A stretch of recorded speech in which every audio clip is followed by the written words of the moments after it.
In 1873, a young Englishman arrived in Australia, chasing a career as an officer in the Australian Coastal Shipping Service. In North Queensland, one wild night over 3 decades later, a series of events would find the same man in command of a passenger ship. The resulting tragedy would earn the ship and her captain a place forever in Australian maritime history. In late 2013, I began the task of making a documentary on the wreck of the SS Yongala.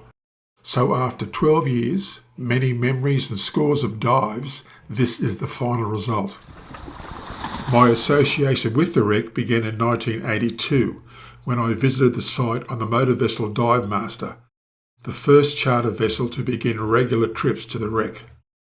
My goal in the project was not only to film the wreck and her amazing marine life, but to investigate the theories into her loss by early divers and historians.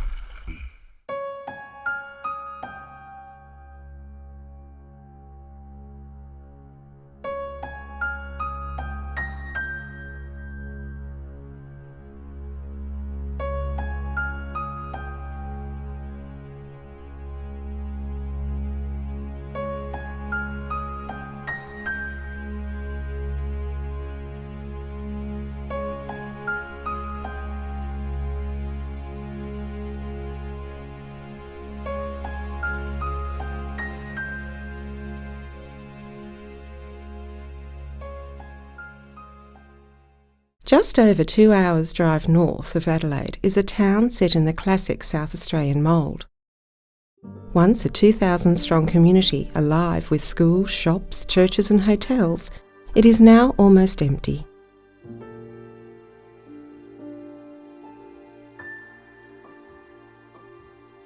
Every shop in the main street is closed and the streets are deserted.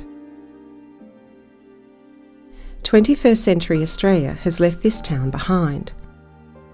At its centre stands a building once the pride of the town. A place of important decisions, of dances, movie nights and other official functions. The honour rolls of both world wars hang here proudly, and photographs of many of the brave young men who chose to fight for king and country. This unremarkable hall, far from any ocean or maritime museum, houses what is a beautiful monument to 122 lives. Encased in glass is a ship. The town and the ship share the name Yongala. The steamer Yongala was one of a number of ships owned by the Adelaide Steamship Company. The company was founded by a group of businessmen in 1875. Their initial goal was to establish a regular transport service for passengers and goods between Melbourne and Adelaide. By the turn of the century, it had grown to be one of the major steamship companies in Australia, boasting a large fleet of passenger and cargo vessels. In a very competitive market, an order was placed for 2 identical steamships to be built side by side by Armstrong and Whitworth in the United Kingdom. Launched in April and May 1903, the first was given the name Yongala, an Aboriginal word meaning broad, wide, watering place. Her sister was christened Grantala. Captain Jane Sim journeyed home to the UK to bring the new ship on her maiden voyage to Australia. In her first few years, Yongala serviced the east coast of Fremantle Run, across the sometimes gale-prone waters of the Great Australian Bight. The voyages back to the east coast without cargo soon drew attention to a flaw in the seafaring capabilities of this vessel.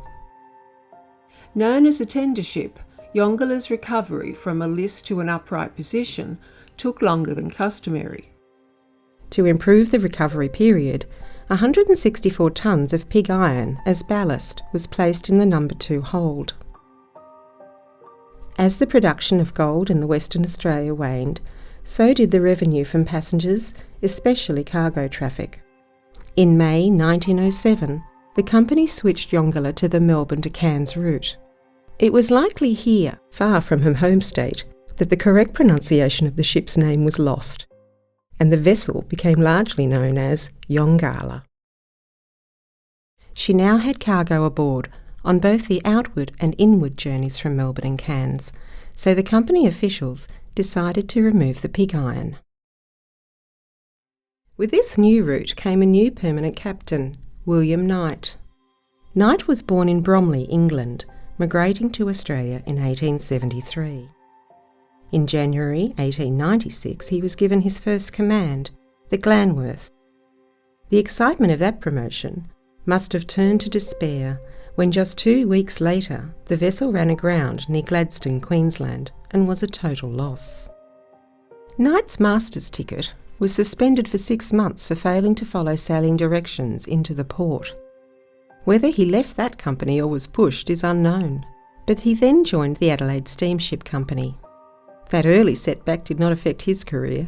He miraculously rose through the ranks, achieving his first command, the Wallara, the following year, and then onto their premier ships, Grantala and Yongala. The press often referred to the Yongala as the greyhound of the Adelaide Steamship Company. In June 1907, Yongala and the Howard Smith steamer Bombala competed in what was later described as a splendid ocean race, which created a great deal of excitement amongst passengers and crew of their respective ships. Bombala passed out through Sydney Heads 15 minutes ahead of Yongala, and the race to Brisbane was on. Both captains reported strong southerly winds and rain until passing Seal Rocks, where the weather cleared. Yongala eventually passed the Bombala and took line honours. On August 20, 1908, 16 white-hulled battleships manned by 14,000 sailors and marines of the United States Atlantic Fleet sailed through Sydney Heads. Known as the Great White Fleet, this was a propaganda exercise of extraordinary proportions by President Theodore Roosevelt. The following week, the fleet made its way down to Melbourne. Yongala alone accompanied them down the coast, her 280 passengers privy to a once-in-a-lifetime historical maritime event. Yongala left Melbourne on the first leg of her 99th and final voyage on March 14, 1911, completing an uneventful trip to Sydney and then on to Brisbane. The ship lay tied up to the South Brisbane wharf in preparation for her departure later that afternoon. Already one passenger had been accommodated on Yongala, a large red Lincoln bull being shipped to a property in Cairns. Very close to departure time, another animal arrived, a racehorse by the name of Moonshine. It's worth noting that some sources suggest it was this horse who was responsible for the loss of the ship. The theory stated that Yongala was delayed in Brisbane, awaiting for the horse to arrive to be loaded, which caused her then to run into the cyclone. The horse was indeed loaded very close to departure time, however, she left Brisbane on time. Yongala left Brisbane and arrived at Flat Top Island off Mackay on the morning of March 23rd. At 1:40 p.m. she departed, destination Townsville. Just hours from that port, she steamed into the horror of a huge tropical cyclone in which the ship and 122 passengers and crew disappeared. From that moment, Yongala's loss would be etched into the folklore of a generation of Queenslanders. Thousands of divers from all over the world visit the shipwreck each year. Resting in only 15 metres below the surface, the ship is renowned as having the greatest concentration of marine life of any wreck in the world. Shallow enough to receive sunlight, the wreck surface is a living thing. Almost every square inch is covered in rich coral growth, some areas like shaggy overcoats, others like underwater gardens.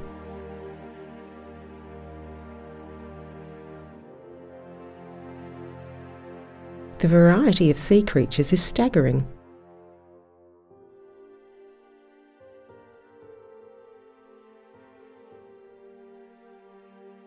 Pelagic fish roam inside and outside.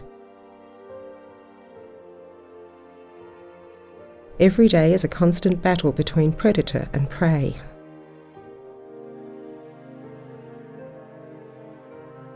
Most century-old ships in the open sea inevitably collapse with only their boilers and engine remaining high above the sea floor. The fact that the Yongala wreck retains much of its shape is rare. a tribute to her makers or perhaps to her natural protective overcoat.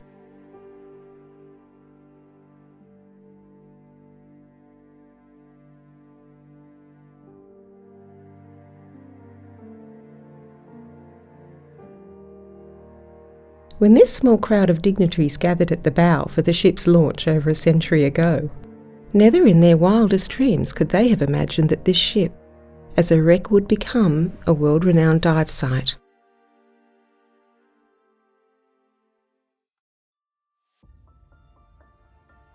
As Yongala was due to arrive at 6 a.m. on Friday, March 24th, this is what the people of Townsville expected to see: Yongala safely tied up to the dock in port.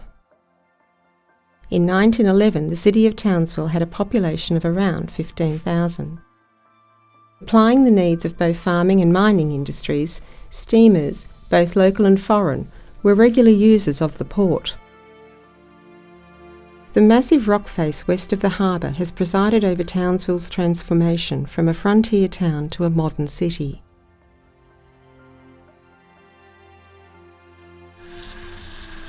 Many of the magnificent sandstone buildings survive, and the pubs, a reminder of the area's historic past. At first there was little concern about the overdue ship. A delay would have merely meant she had sheltered overnight from the storm.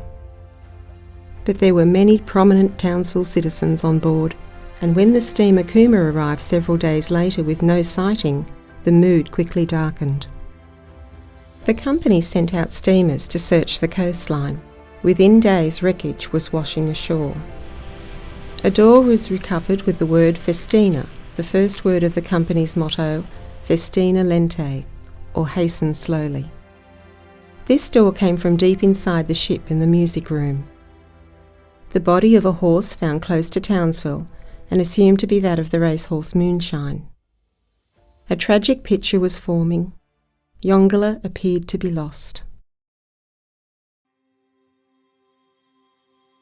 This massive man-made reef lying halfway between the Great Barrier Reef and the mainland has become a haven for marine life. Underneath the bow and stern, these Queensland gropers, some over 1.5 meters in length, quickly disappear once their space has been invaded. Dozens of species seek protection under the overhangs.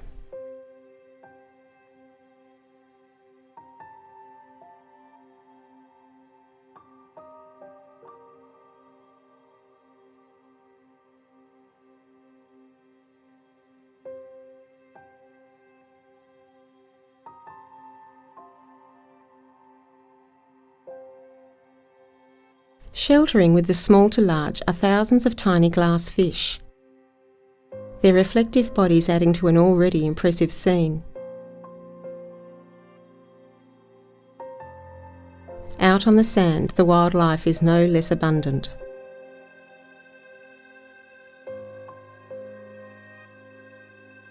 Stingrays, as well as shark and guitar rays, appear just off the perimeter of the wreck, but sail quickly away when they note a diver's presence.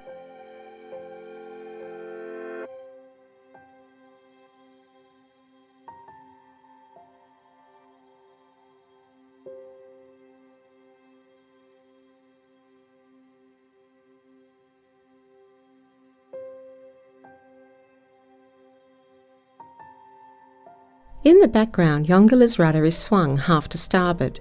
A stern view of the wreck reveals the gap made by Yongala's missing propeller, which was secretly removed decades earlier. In January 1973, the 65-foot salvage vessel Radar left Brisbane on her maiden voyage bound for New Guinea to salvage World War II shipwrecks. Her skipper used naval maps to also locate the Yongala. Just 3 hours later, Yongala's 8-ton propeller was on board and on its way as a part of the shipment of scrap metal, eventually melted down for face value.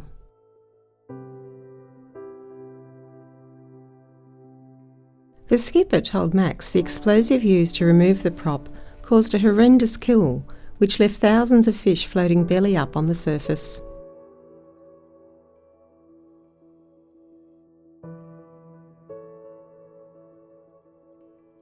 The removal of the Yongala's prop was not illegal at that time. It was not until 3 years later, in 1976, that the Commonwealth Historic Shipwreck Act came into law. Heavy fines were incurred for the removal of any artefacts from a shipwreck in open sea older than 75 years.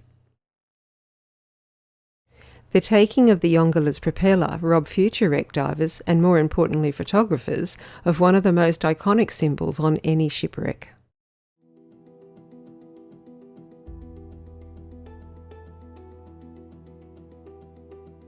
With the passing of time and the damage caused by cyclones, the Queensland Heritage Department banned entry into the wreck in the late 1980s. Max felt the documentary would be incomplete without the interior of the wreck and was granted a permit to fill inside. So I sent an application into the Heritage Department of Queensland, stressing the fact that it was very important that I got inside the shipwreck to film these artefacts in areas before the vessel collapsed and was lost for all time. His dive plans were made consulting a highly detailed blueprint of the ship's interior. Max was keen to film what remains of the first-class lady's amenities. It had been over 25 years since I'd entered the wreck of the Yongala, so it was going to be an interesting exercise whether these areas would still be accessible.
Entering through the forward cargo hold, a short swim along a corridor brings the first of the toilets into view.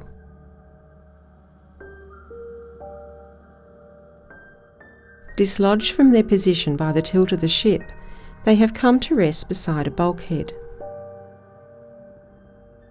Further down in the centre of the wreck are two others. This first-class section, once occupied by the cream of Australian society, is now inhabited by all forms of marine life.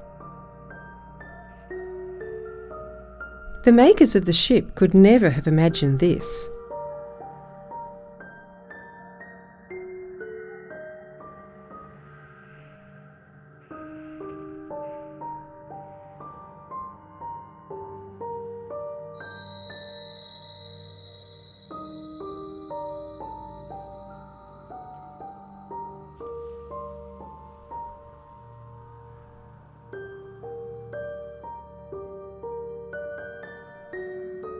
Up ahead in the distance are twin bathtubs. Still accessible, their condition has changed little since Max's last visit some 25 years before.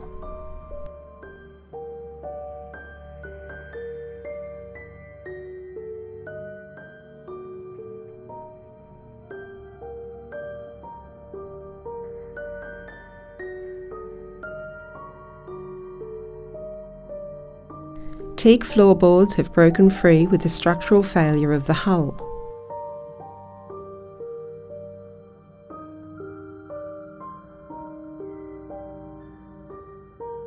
Oyster-encrusted portholes let filtered light into the area.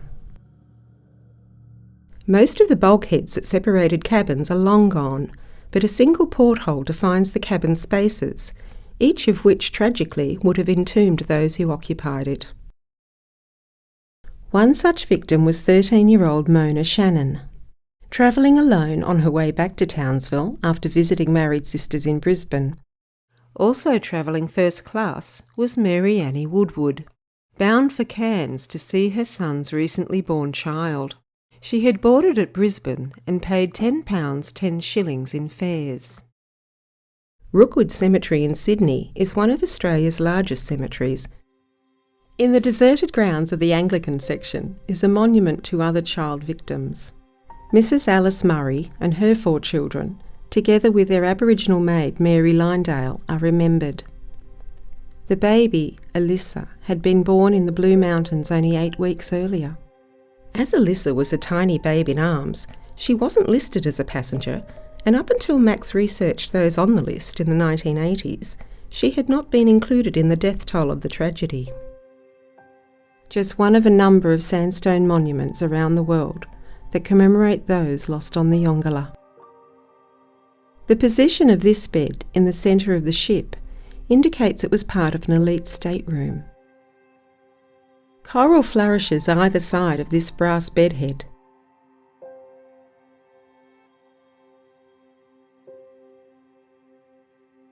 Any personal artefacts remaining lay buried in a century of oyster shells and rubble.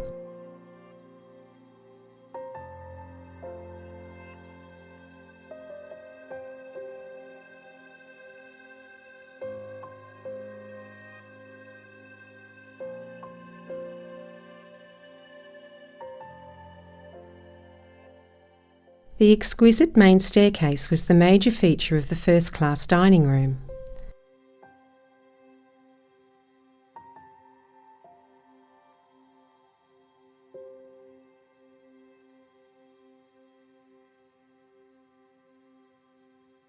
Three large cooking pots mark the position of the ship's first-class galley.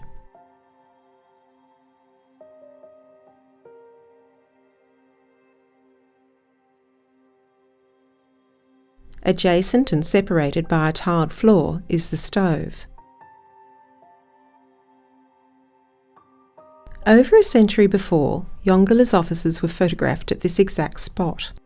In this photo, only Captain Knight and Second Officer Harry Harden would be on board that fateful night. Harden was Yongala's longest-serving officer, having joined the ship in the last days of the West Australia run. The bulkhead behind has disappeared, leaving only the skeletal remains of the ship. This corridor was once divided into 5 cabins, occupied by the ship's engineers.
At 4 p.m. on the afternoon of the ensuing disaster, Grantala, Yongala's sister ship, left Townsville under the command of Captain James Sim.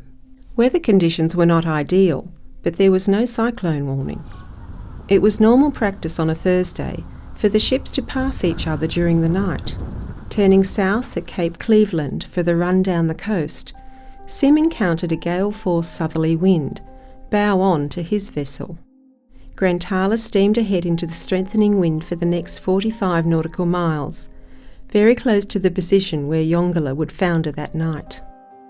Aware of a falling barometer, Sim turned his ship about and steamed back to Cape Bowling Green, where he laid out both anchors in 15 metres of water, 7 miles west-northwest of Cape Bowling Green Lighthouse.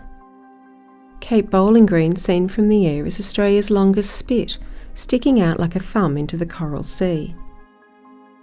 By 11 p.m, the protection the Cape offered was lost, with the wind having swung to the southwest. The gale now exceeded 80 miles per hour, or 130 kilometres an hour, with torrential rain. Sim now knew his vessel was sitting on the edge of a cyclone. Down the coast off the Whitsundays, this modern-day passenger liner passes Dent Island, following exactly the route of the Yongala on that fateful night. But the weather conditions could not be more different. In torrential rain and a howling gale, the Dent Island lighthouse keeper saw Yongala pass by at 6:30, 30 minutes after sunset. As the passengers enjoyed what would be their last supper and the ship steamed 20 miles through the relative calm of the Whitsunday Passage, Knight must have considered his options: anchor for the night or press on. At this stage of the evening there was still no hint of a cyclone. Knight had no reason to believe that the present weather conditions were anything more than a seasonal southerly gale. With the wind at his stern, Captain Knight decided to continue the 150-mile journey to Townsville.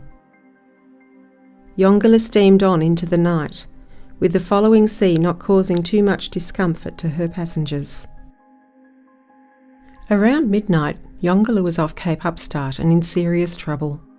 Any sheltering options Knight had were now behind him. There was no alternative but to run for Townsville. The speed and distance achieved after leaving the Whitsundays was reduced to a crawl as the vessel met the storm at right angles. It now became a question of survival. Exactly what did happen to Yongala is a source of conjecture. She had an extraordinary high funnel. Hit by the powerful swirling winds, it may have contributed to a heavy list before eventually blowing off, never to be found. With most of her cargo removed before she left Mackay, and without the pig iron ballast in place, she would have been much more vulnerable. In a very dangerous cross sea, listing heavily, her tarpaulins and hatch covers stripped off, water would have poured into her exposed holds. Inevitably, her boiler fires would have been extinguished. Without steam, her engine and pumps rendered useless, she would lie dead in the water at the mercy of the sea. In February 2011, the Queensland coast was hit by the most costly storm in its history, Cyclone Yasi. Damage to the Yongala wreck was extensive, as 10-metre seas rolled over her. The position of the bow is quite changed and the stern suffered considerable damage. The roof of the second-class accommodation has collapsed. A porthole opened by a crewman over a century ago remains in that position.